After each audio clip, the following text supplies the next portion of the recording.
السلام علیکم ناظرین، امید کرتی ہوں آپ سب خیریت سے ہوں گے۔ اکثر ایک سوال کیا جاتا ہے کہ چھوٹے قد کی عورت کے ساتھ ہم بستری کے دوران زیادہ لذت آتی ہے یا بڑے قد کی عورت کے ساتھ؟ آج اس ویڈیو میں اسی اہم ٹاپک کے بارے میں ہم بات کریں گے۔ ہر مرد اور عورت کو سب سے پہلے اس بات کو سمجھنا بہت ہی زیادہ ضروری ہے کہ ہم بستری کا مطلب ذہنی اور جسمانی تسکین حاصل کرنا ہوتا ہے، اور اس دوران مرد کا فارغ ہونا اور عورت کا فارغ ہو کر مطمئن ہونا دونوں ہی بہت زیادہ اہمیت رکھتے ہیں، اور اس کے بنا پر ہم بستری ہوتی ہی نہیں ہے۔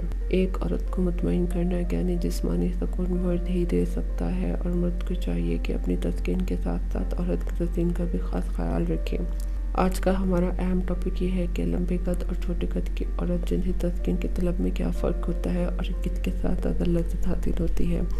سب سے پہلے بات کریں گے کہ آخر چھوٹے قد کی عورت کو کس طرح سے فارغ کیا جا سکتا ہے، کیونکہ چھوٹے قد کی عورت کو فارغ کرنا تھوڑا مشکل کام ہوتا ہے۔ اس کی سب سے اہم وجہ اس کی بچہ دانی وجینا سے تھوڑا دور ہوتی ہے، اور اس دوران مرد کا نفس عورت کی بچہ دانی تک نہیں پہنچ پاتا ہے، اور اس دوران عورت جلدی مطمئن بھی نہیں ہو پاتی ہے۔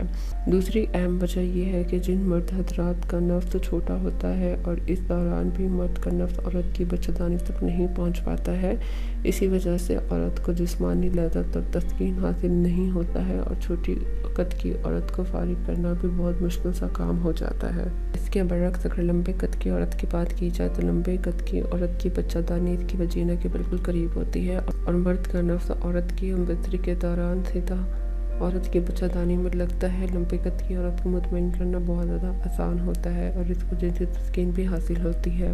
امید کرتی ہوں آج آپ کو لمبے قد کی عورت اور چھوٹے قد کی عورت کی ہم بستری میں فارغ ہونے کی ترتیب کے بارے میں پتہ چلا ہوگا، اور آپ کے لیے ویڈیو بہت زیادہ انفارمیٹیو بھی رہی ہوگی۔